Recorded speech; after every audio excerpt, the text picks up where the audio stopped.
हाँ बच्चे। जय हिंद सर, मेरा नाम अंजलि कादर है। मैं पंडित नेकीराम कॉलेज से सिर्फ और सिर्फ आपसे एक क्वेश्चन पूछने आई हूँ।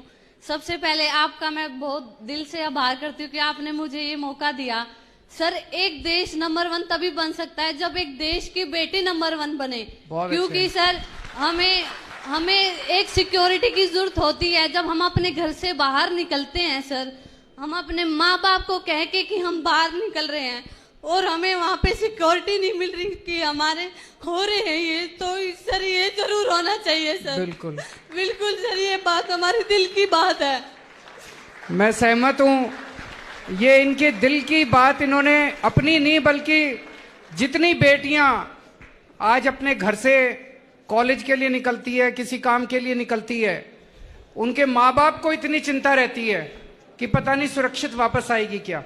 बच्चियों को इतनी चिंता रहती है कि हम सुरक्षित वापस जा पाएंगे क्या। इसी वजह से कई बेटियां आगे पढ़ने या नौकरी करने से वंचित रह जाती हैं।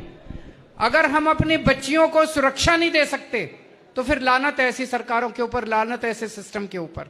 यहां पे मैं कोई राजनीति नहीं कर रहा, इसमें सारे पूरे सिस्टम की बात है कि आज 75 साल के बाद जब हमारी बेटी घर से बाहर निकलती है, वो अपने आप को सुरक्षित महसूस क्यों नहीं करती।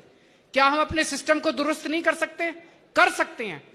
जब भगवंत जी की सरकार बनी थी पंजाब के अंदर, हम घर घर में जाके यही बोलते थे कि ऐसा क्यों है कि उनको सुरक्षा नहीं मिलती। ऐसा इसलिए होता है क्योंकि जब एसपी की, डीएसपी की, आईजी की, डीआईजी की, इनकी ट्रांसफर पोस्टिंग होती है तो उसमें पैसे चलते हैं। जब उसमें पैसे चलते हैं, कोई पैसे देके एसपी बनेगा, कोई पैसे देके डीएसपी बनेगा, तो फिर वो तो बलात्कारी के साथ ही जाएगा। फिर जब किसी लड़की के साथ छेड़खानी होगी तो वो बलात्कारी से पैसे लेके पैसे निकालेगा अपने।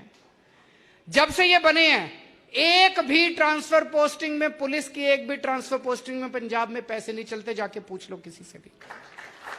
अगर हमारा सिस्टम ईमानदार होगा, अगर हमारी पुलिस ईमानदार होगी, मजाल जो किसी बेटी के साथ कुछ हो जाए।